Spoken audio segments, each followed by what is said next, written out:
unless God become man. Amin. Ya, itulah Yesus. Only by shedding of the blood, Ibrani 9:22. Dan hampir segala sesuatu disucikan menurut hukum Taurat dengan darah. Dan tanpa penumpahan darah tidak ada pengampunan.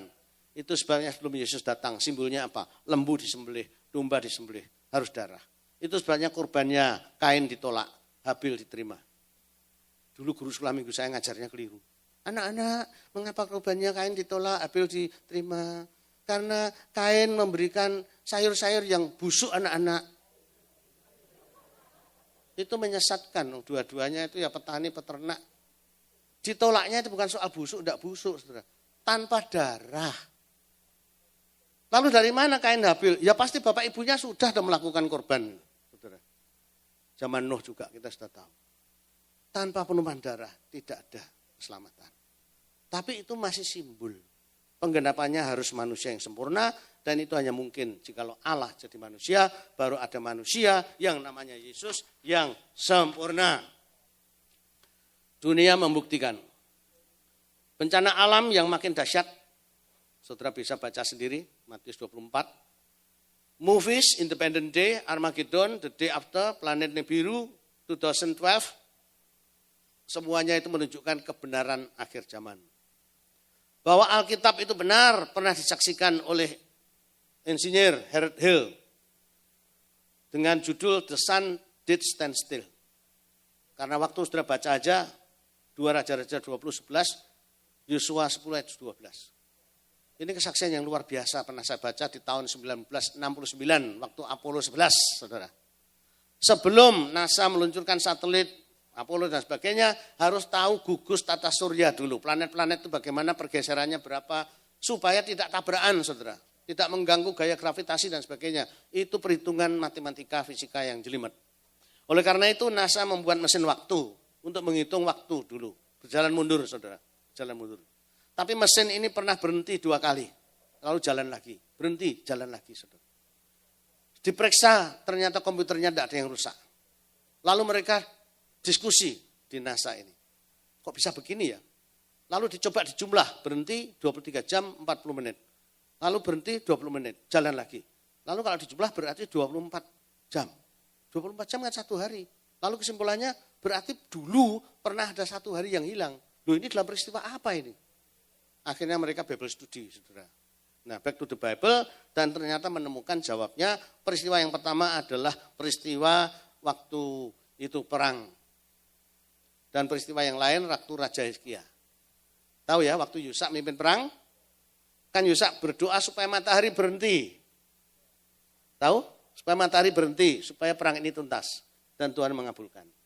Peristiwa yang kedua adalah waktu Raja Hizkia minta tanda. Kalau memang Tuhan mau memperpanjang umurku 15 tahun, aku minta tanda Yesaya. Lalu Raja ini aku minta bayangan matahari di jamnya Akhaz, maju 10 tapak. Yesaya hamba Tuhan ini dengan iman mengatakan, kalau maju itu biasa. Saya doakan supaya matahari mundur. Hebat enggak hamba Tuhan ini? Berani Pak Tom? Wah, itu saudara luar biasa ini saudara. Lalu didoakan mundur 10 tapak. Mundur 10 tapak plus kembalinya berapa menit? 20 menit. 23 jam 40 plus 20 menit 24 jam. Korek. Jadi berarti peristiwa lalu dalam Alkitab itu bukan dongeng. That is true. Saudara, Kongres para dokter ini, foto itu, coba ditunjukkan. Nah itu ya, kecil-kecil. Ini ratusan profesor dokter medis, saudara ya, kumpul di Cebu, Filipina. Mereka ingin ngetes betul enggak divine healing in the name of Jesus itu. Betul enggak ada mujizat dalam kesembuhan ilahi itu. Ini sampai dikumpulkan dokter-dokter profesor seluruh dunia. Kongres ini. Dan dokter-dokter yang percaya, termasuk hamba Tuhan tentunya, datang memberi kesaksian, memberi syuting video, dokumentasi kesaksian mereka yang sakit kanker, tumor ganas, sakit-sakit yang berat yang sudah disembuhkan, memberi kesaksian dengan data-datanya. Dan akhirnya kesimpulan dari profesor dokter ini, ratusan jumlahnya di Cebu, benar. Bahwa miracle is still happen. Amin. Oh saudara, in the name of Jesus. Lalu seorang dokter yang dari Denmark. Saudara tahu saya baru pulang dari Swiss dan Jerman. Di sana pengaruh liberal kuat sekali, tidak gampang percaya mujizat. Seorang yang dari Denmark berkata, andaikan kongres seperti ini dilakukan di Eropa, dia bilang, saya yakin banyak kaum intelektual akan bertobat, saudara. Dan inilah misi yang saya berikan kepada IFGF. You have international church. Why don't you open many churches in Europe? Amen. Open in the Swiss, in Jerman. Saudara. Di sana suam. Jarang saya menemukan persekutuan semangat seperti ini, saudara. You have to go there. You have to go there. Right? Pastor Will, yeah, we have to send missionaries abroad, even to Europe. Ya, to make revival over there. Nah, ini yang terjadi, saudara, yang terjadi. Mereka sedang mengakui, puji Tuhan ada kayak Reinhard Bonke dan sebagainya, kita perlu berdoa. Supaya Tuhan pakai orang Jerman ini, saudara. Nah, terakhir, sadar dan bangkit seperti Yesaya, saudara ya. Ini kesimpulan saya terakhir.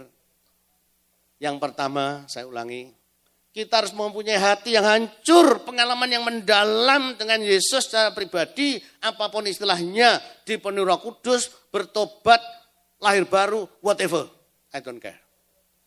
Tetapi saudara punya enggak pengalaman?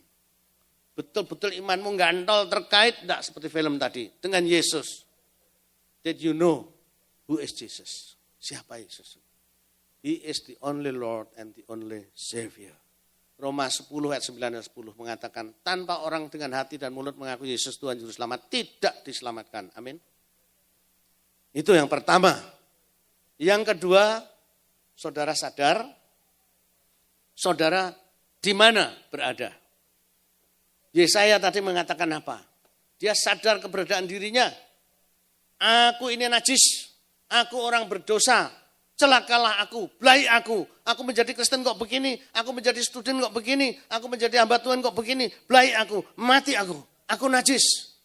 Dan aku tinggal di tengah-tengah bangsa yang najis. I am staying and living in the midst of problem, I am staying in the midst of masalah, banyak masalah.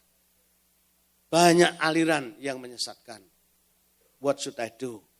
Kemudian malaikat mewakili Yesus mengambil apa? Bara api. Kemudian dinyos di mulutnya Yesaya. Sakit enggak? Saudara ya, bara api ditaruh mulut.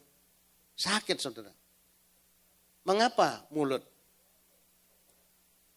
1 Yohanes 1 ayat 9 berkata, jikalau kita mengaku segala dosa kita, Allah itu setia dan adil, sehingga mengampuni segala dosa kita yang menyucikan kita dari segala dosa.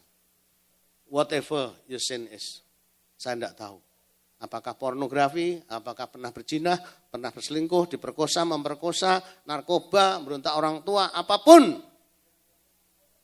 Confess your sin. Sebetulnya terjemahan yang tepat adalah bukan segala dosa, tapi setiap dosa yang saudara akui di hadapan Tuhan, seperti Afsani tadi, as easy of drinking water, He will give you forgiveness. Amin. Confess your sin. Menyebut namanya. Tuhan aku bejat moral. Tuhan aku dulu edik narkoba. Tuhan aku pemabuk. Aku terikat berhala ini itu. Sebutkan nama itu. Dan Yesus akan mengampunikan. Yesaya mengakui dosanya. Aku najis. Apa yang najis? Kupingmu apamu? Mulutku Tuhan. Mungkin dia suka ngomong porno. Mungkin dia suka plan-plan. Mungkin suka ngumpat-ngumpat, marah-marah. Sehingga Tuhan menyucikan mulutnya, dinyos, sakit. Bertobat itu sakit, saudara. Malu. Mau enggak, saudara? Malu. Maju ke depan. Mau enggak? Malu. Bertobat itu sakit. Sakit bertobat itu. Tapi malu enggak, saudara? Mau enggak? Sakit, nyos. Sesuai dengan pengakuanmu. Dosamu telinga, dinyos telinga.